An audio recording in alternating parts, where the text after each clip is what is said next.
It's May 1865. It's been 6 weeks since the Civil War ended, 5 weeks since the shocking assassination of Abraham Lincoln, and less than a month since John Wilkes Booth was apprehended and killed at Garrett's Barn near Port Royal, Virginia. The decade has already been marked with incomprehensible political turmoil and incalculable bloodshed, and it's barely half over. The United States was not yet a guarantee, still a decade from its 100th birthday, shattered of its own design, and now looking to an untested and unproven accidental president to help it pick up the pieces. But for everyday Americans in towns across the nation, there was only ever one way to go: forward. In northern Michigan, that meant opening the copper mines. Out west, it meant settling the frontier. In the South, it meant reinventing an agricultural economy that had only ever been rooted in cruelty and human subjugation. And in north-central Indiana, that meant it was time for the town on the southernmost bend of the St. Joseph River to decide once and for all if it was going to incorporate itself into a city. Men gathered in church parlors and around grocers' windows to bandy their ideas and to sully others. 100 opinions and viewpoints echoing throughout the public sphere. The debate was thorough and contentious, but the result was always foregone. On May 22nd, with a 60% majority, the residents of South Bend approved their Articles of Incorporation, 286 yes votes against 194 no's. There wouldn't be much time to celebrate the resolution. The city's first general election was scheduled in just 2 weeks.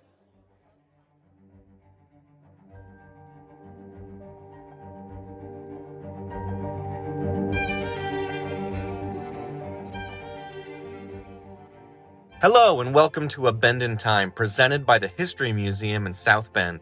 I'm your host, Aaron Hellman, and during the next 8 episodes, we're going to dive into the dawn of the city of South Bend, the first 25 years after its incorporation, through the lens of its first 8 mayors. During the course of this episode, you'll hear fictional advertisements for very real historical companies and products.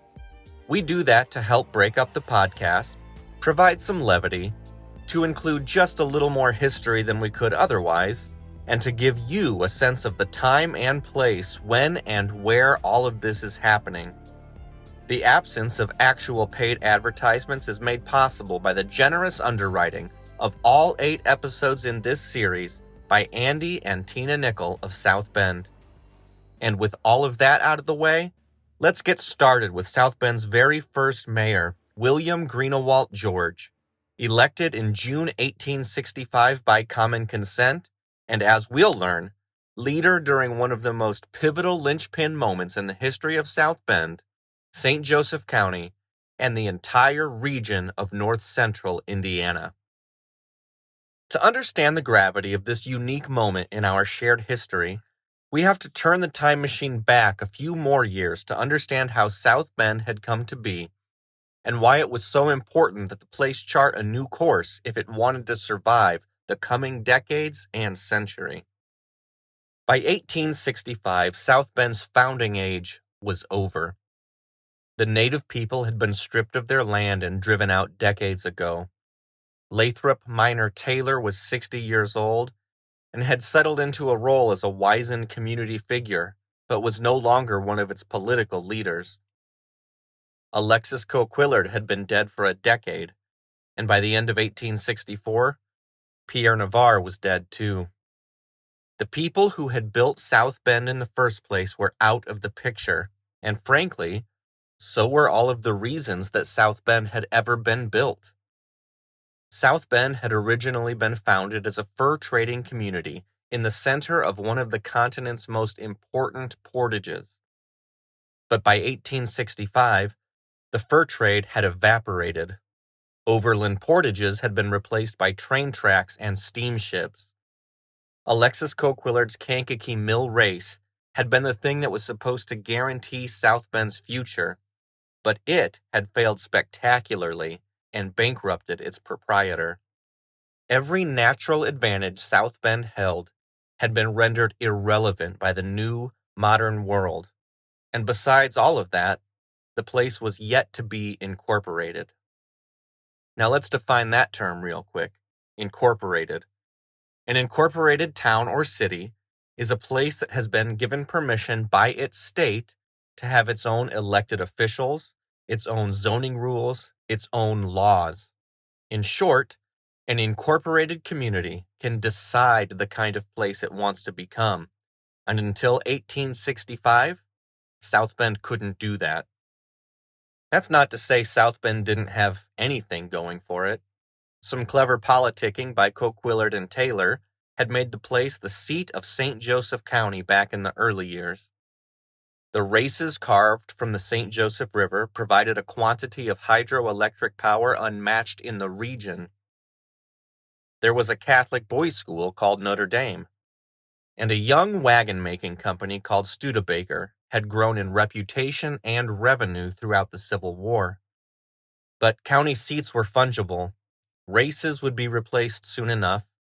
The college was small and unknown outside of Catholic communities, and while the Studebaker brothers had been successful, there was no reason to expect they would be a long-term guarantee. South Bend's place as the dominant metro in its part of the state was not assumed or guaranteed. As of 1865, South Bend was not unique or especially important to the goings-on of its region. Elkhart and Mishawaka both had more mature manufacturing industries than South Bend. Plymouth, Goshen, and LaPorte each outstripped South Bend in population and were better connected to the continental rail system. Every single one of those places had incorporated itself long before South Bend took a similar step. It was into the early 1860s before South Benders began to have serious conversations about their own sustainability, a topic of special interest to the bankers, business owners, and real estate traders who relied on a thriving city around them to deliver a steady profit. The outbreak of the Civil War put a halt to those conversations and decisions, and for good reason. Many of the most intelligent and prominent South Benders were involved in the war effort, including the man who would become the city's first mayor. But as soon as that war ended, before the dust even settled, and before the nation had time to mourn the assassination of its president and leader, South Bend was off to the races, voting to incorporate and hastily throwing together its first elections. It might have seemed imprudent and insensitive, but there was no choice. A half-dozen local towns were threatening to become the dominant economic force in the region, and they certainly weren't biding their time in respect of the late Abraham Lincoln, or anyone else for that matter. As far as the natural life cycle of towns goes, 1865 was a teetering fulcrum for South Bend, a dividing point between life and death. They voted to incorporate, and the incorporators elected by common consent the man who'd written up the papers of incorporation to be their first mayor, William Greenawalt George. William George was a 32-year-old lawyer, native of Lebanon, Pennsylvania, born on the 4th of July. During the Civil War, he'd been made captain and served for some time as chief of staff for General Robert Milroy. Milroy was one of the more unsuccessful or possibly incompetent Union generals. On June 15, 1863, at the Second Battle of Winchester, Milroy's forces suffered one of the North's most infamous defeats. Although Milroy and his staff, including William George, escaped, more than 3,000 of his men were captured. Milroy's command was dissolved, and his staff were mostly reassigned to other roles. For his part, George was dispatched back to South Bend, and for the last 2 years of the war, he served as local commander of war volunteers. The Hometown Commission allowed George to be involved in local political conversations, even as other influential South Benders were still in other states and still fighting on battlefields on other sides of the country. It was this happenstance more than anything else that put George in place to quickly establish South Bend as a city after General Lee's surrender. He became the man chosen to lead the young city almost by default. While other notable lawyers were still out of town in their own wartime appointments, George was the most qualified to write the town's articles of incorporation. And when those articles passed, it only made sense to move their author into the mayor's seat. It all happened very quickly, and many of South Bend's other prominent citizens had yet to return from battlefields and infirmaries by the time their home had become a city and their friend had become the mayor. But if anyone was upset about George's appointment, they didn't show it. He was the right man for the job as far as the people of South Bend were concerned, and he had their support. He was going to need it. There was a lot of work to do, and right after the break, we're going to get started on it.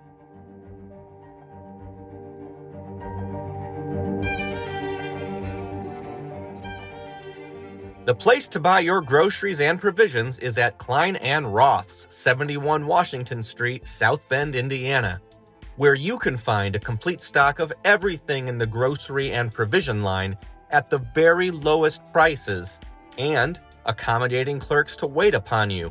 Also, a delivery wagon to take whatever you purchase directly to your home, free of charge. Come and examine our goods and prices, and satisfy yourselves that you can save money by buying of us at Klein & Roth's. And now, back to A Bend in Time, presented by the History Museum. It was a Monday in early June when South Bend held its first election. William Greenawalt George won the mayor's office without opposition and was installed into office that night without pomp and without celebration. A hasty city council meeting was arranged, the city's first resolutions were drawn, and George was given his first set of marching orders. The lines of the city proper were narrow and constricting, bound on the west side by Lafayette Street, the east and the north by the St. Joseph River, and on the south by what is now Western Avenue. All told, the city's footprint was barely a quarter of a square mile, and perhaps it was just as well, because just about every inch of the place was going to need improving in order to catch up to the demands of the city's charter. There were the rather mundane matters of paving streets and lining every single one of those streets with sidewalks, an ordinance that largely remains on the books today with few and limited exceptions. For his first executive task, George was given the command to make sure the sidewalks got built, and also given the leeway to decide how it would be done. George accomplished the task by requiring property owners to construct interconnecting sidewalks on the edges of their property lines, with the caveat that they keep their receipts, and that the city would reimburse their expenses. The experiment went about as well as you would expect. Many property owners were late, others were lax, and there was a dramatic difference in the quality and cost of sidewalks from one neighbor's home to another. The measure was considered a frustration and a failure, one the city would have to pay for all over again a number of years later. But at least this was just sidewalks. And if you had to pick an area for the young mayor to ride his learning curve, this was as good as any. He was also tasked with leading negotiations to bring more significant railroad access to South Bend, a task whose failure would have been more expensive to the young city, and maybe even fatal. As far as railroad connectivity went, South Bend lagged far behind Plymouth, Goshen, Elkhart, and LaPorte. South Bend was not connected at all to the state capital in Indianapolis, and was connected only indirectly to manufacturing hubs in Pittsburgh and Detroit. George met and wooed railroad magnates, sold stocks and bonds to local investors, and brought railroad investment to South Bend. The process was slow, and very few of the tracks would be laid through town until after George's tenure as mayor ended, but the contracts were signed and the maps were drawn. If sidewalks had been a catastrophic disaster, then railroads had been an unmitigated success, and it couldn't have happened at a better time. Just 6 months after George took office, the St. Joseph Valley Register had nothing but praise for the city's mayor. Although it's worth taking this with a grain of salt, George was a Republican, and the Register was an unapologetically Republican paper.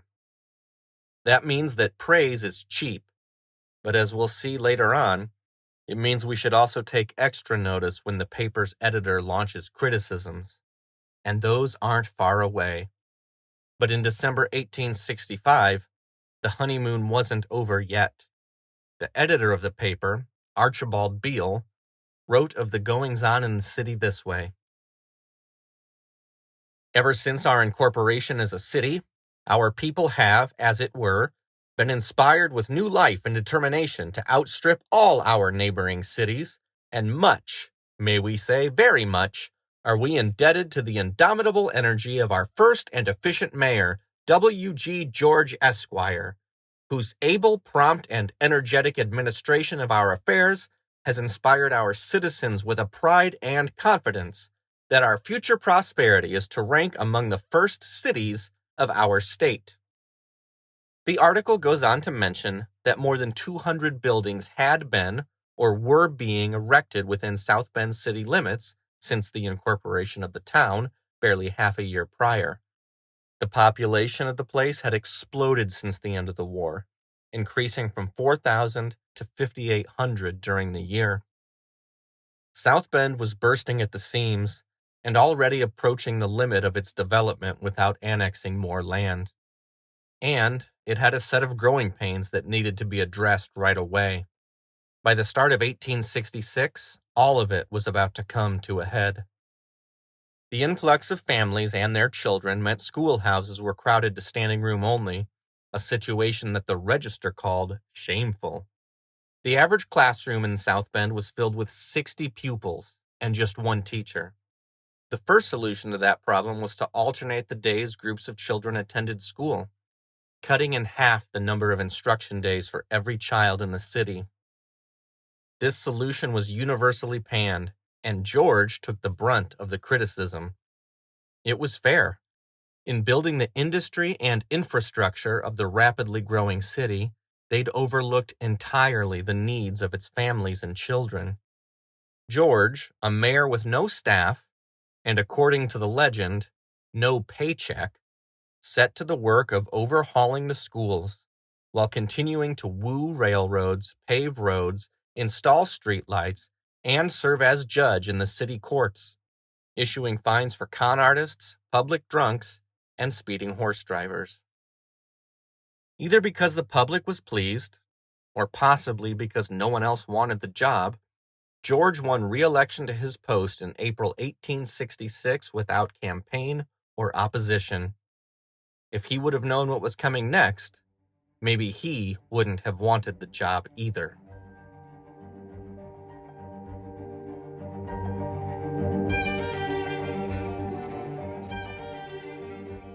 Good news! Horseshoeing is now available at the shop of Charles Miller.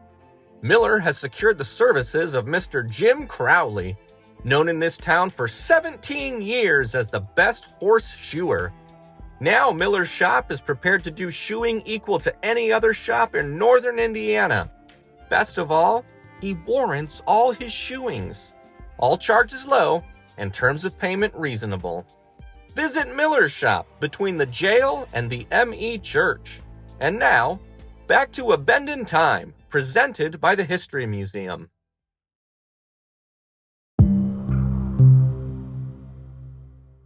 George's second term began with an immediate and profound public panic. Malaria and cholera had broken out in the city, and it was the fault of William George and the city council, at least to hear the rumors that circulated in every corner of South Bend. The rapid construction of the city had been unsupervised and unchecked.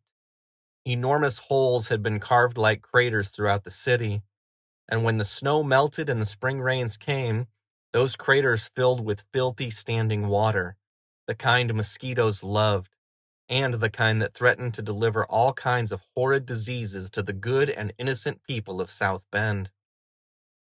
This too became George's problem to solve, and for the first time, he was given the green light to delegate some of his authority, establishing a board of health and appointing Dr. Lewis Humphreys as the city's first health officer.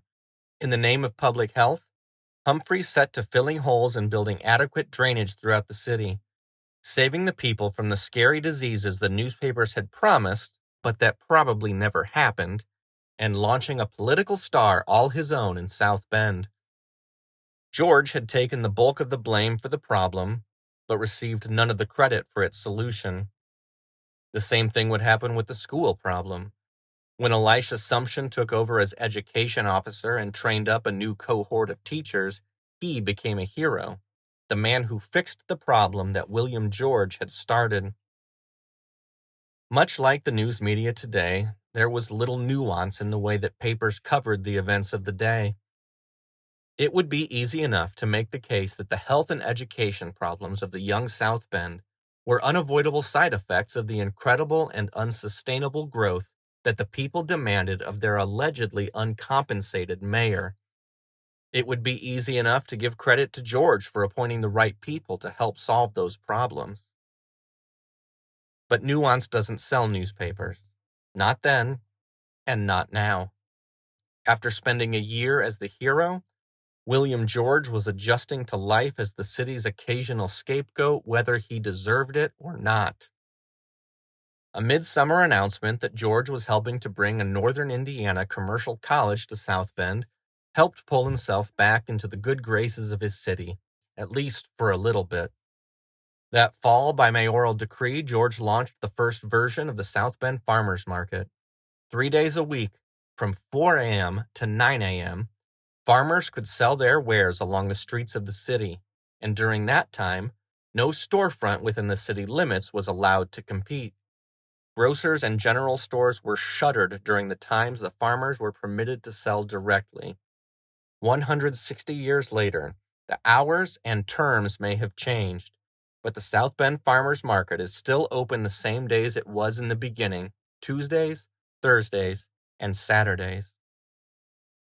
When the city treasurer died in November 1866, the city council authorized Mayor George to take any steps necessary to keep the city's coffers filled, likely another job the man didn't have the capacity to do, and maybe that's why George took the easy way out, borrowing $1,000 to keep the city afloat until the council could appoint a new treasurer to manage the finances. It's not certain what the Republican majority expected George to do in that situation, but apparently borrowing money wasn't it. When George and the city council were later slow to install a city police force, the mayor found himself once again at the pointy end of the newspaperman's ire. Words like reprehensible and indefensible were bandied in the papers, and it was about to get even worse.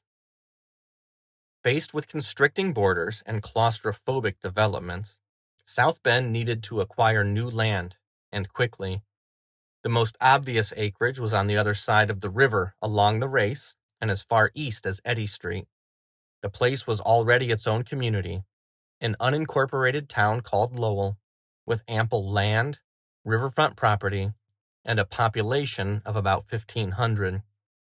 Somehow, South Bend managed to annex the town by brute force, absorbing Lowell's limits into its own without consulting or conversating with the people that lived there. The Register, which had been outspoken in supporting the annexation, was not in support of doing it this way. It is claimed that the council has the right to annex all platted lots so situated without the concurrent action or consent of the persons residing thereon. The citizens of the annexed districts were not consulted. No vote was taken by them, no petitions were sent in by them, and we understand that a large majority of them are vehemently opposed to the measure. It was a move that was always going to cause George's popularity to plummet, but it's hard to imagine how hard a blow this one was. Not only did old residents disapprove of how the action went down, but the city also added to its number 1,500 people who were furious to even be a part of it. It was pointed out on several occasions that South Bend still hadn't finished building the sidewalks and gutters in the old South Bend, and now they'd doubled the land footprint that needed them. It was pointed out that the city had an underwhelming police force, and now they'd just doubled the patrol area of the little resources they had. As the calendar turned into 1867 and the start of George's third year on the job, he found himself opposed at every turn. Innocuous actions like regulating the sale of firewood were met with protest, ire, and letters to the editor. A mayoral proclamation dated April 30th, 1867, ordered policemen to shoot and kill all unmuzzled dogs running at large within the city limits, because now feral dogs had taken over South Bend too. When overcrowded schools were solved, it was rumors of malaria. When malaria was solved, it was a dead treasurer. When there was a new treasurer, there were inadequate police. When they got the police, it was accusations of underhanded politicking. And when those whispers finally died down, it was feral dogs. And now, despite the nuance of the argument, there was an unfortunate turn of phrase in the mayoral proclamation that would be used against the man who issued it. Something that I'm going to quote a little out of context, in exactly the same way that George's political opponents quoted it out of context against him. "It is better that every dog in South Bend should die." It's a statement that went over about as well then as it would today. Fortunately for George, he was not up for re-election, but the entire city council was, and the balance of South Bend's power was about to be shifted radically. At its inception, the council was staunchly in George's corner with 5 Republicans to 1 Democrat. The controversial annexation of Lowell added 2 more wards and 2 more council seats to the equation. George's fading popularity helped turn a few of the seats. When the dust settled on the April 1867 elections, Democrats had managed to split the council. Each party claimed 4 seats, and according to the town's charter, in case of a tie, it was the mayor who got to cast the deciding vote. William George had never been more powerful or more unpopular than he was right now. The first meetings of that new city council in 1867 were fraught and contentious. Immediately, there were accusations that since the annexation of Lowell was possibly illegal, the council members representing those districts were also possibly illegal. There's no evidence that the scheme originated with George, but as a Republican, he was associated with it just the same. Plain and simple, it was dirty, rotten politicking. The same Republicans who had annexed Lowell by force were trying to preserve their majority by calling into question their own actions. In order for their voices to be heard, Democrats would be forced to concede the annexation debate, and if they would not concede the debate, their representatives would not be permitted to speak or vote. It only got uglier. The residents of the former Lowell were taxed as if they were residents of South Bend, but the council, with George's deciding vote, decided not to fund improvements on the east side of the river until the annexation debate was settled in court. There are legends and stories about brawls between Irish neighborhoods on either side of the river, and it was this controversy that fueled those battles. The revolutionary spirit was strong as it ever was, and for Lowell, this was a version of taxation without representation. When George and the Republicans greenlit the purchase of a $5,500 fire engine, despite the fact that they had yet to begin improvements in Lowell, and despite the fact that they did not yet have a fire station to put the thing in, all hell broke loose. A pair of Democratic councilmen resigned in protest, penning fiery letters to every newspaper within 50 miles. Besides disrupting the activities of the council, the story became an embarrassment for a South Bend trying to prove that it was on par with its local peers. In the aftermath of the fiasco, William George traveled east for several weeks to visit friends and acquaintances back in Pennsylvania. For the balance of the year, the city would do minimal business. erecting only a handful of street lamps the rest of the way. The calendar rolled over again, this time into 1868, and with a mayoral election looming in April, George had already decided he would not run again. He wrote a letter to the local Republican convention. I formally authorize you to state that I am not now, and in no event will be, a candidate for the office. Believing that there should be some rotation in office, and conscientiously differing with some of my party friends as to the policy of a party nomination of officers in the present age and state of growth of our city, I much prefer the honored station of a private citizen. I am very truly yours, W.G. George. It might have seemed like the temporary death knell of the Republican Party in South Bend, but the Democrats had it even worse. They'd been painted as cowards in the press for their resignations, been blamed publicly for bringing pause to the development of the city, and whether it was fatalism or something else, none of their most prominent members expressed any willingness to run for office in 1868. So there was that, and then there was this. William George had saved his masterstroke for last. In the weeks before his tenure as mayor ended, and the election to choose his successor began, George announced that the ink had dried on a pair of major contracts to bring new railroads to South Bend.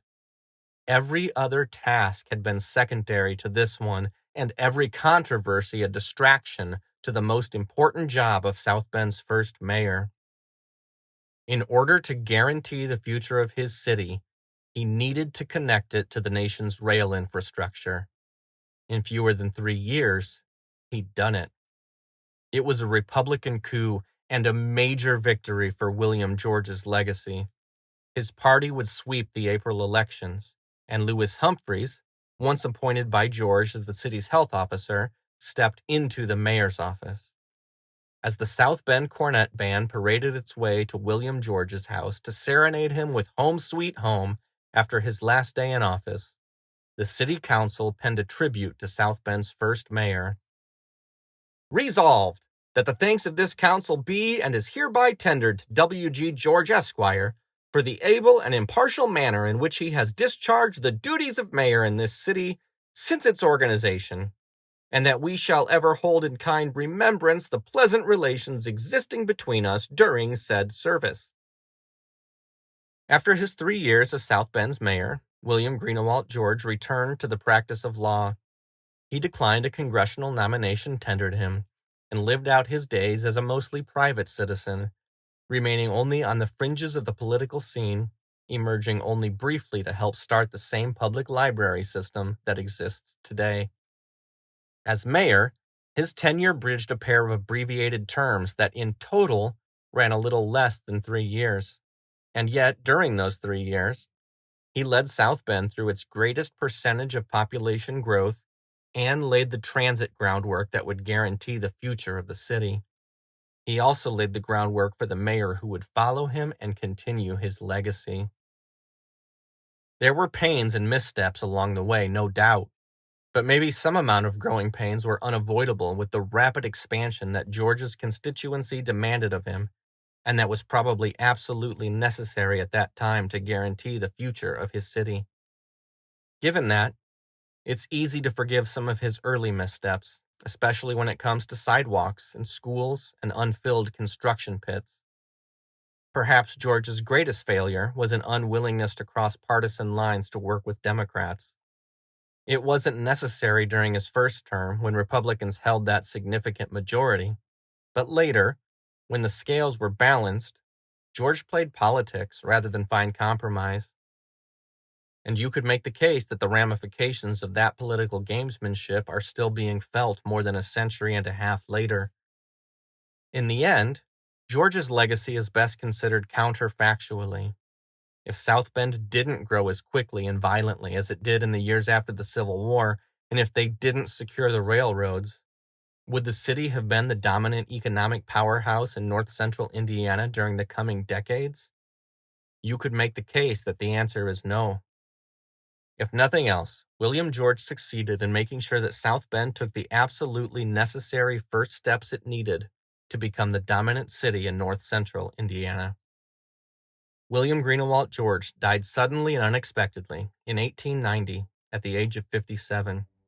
He is buried in the South Bend City Cemetery.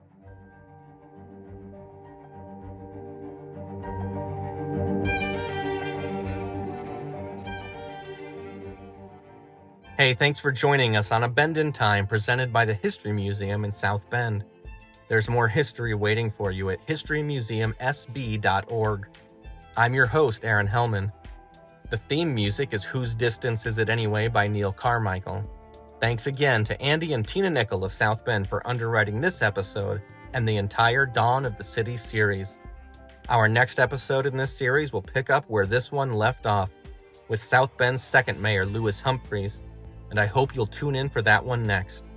Until then, keep learning new things, and remember, everything is fascinating as long as you stay curious.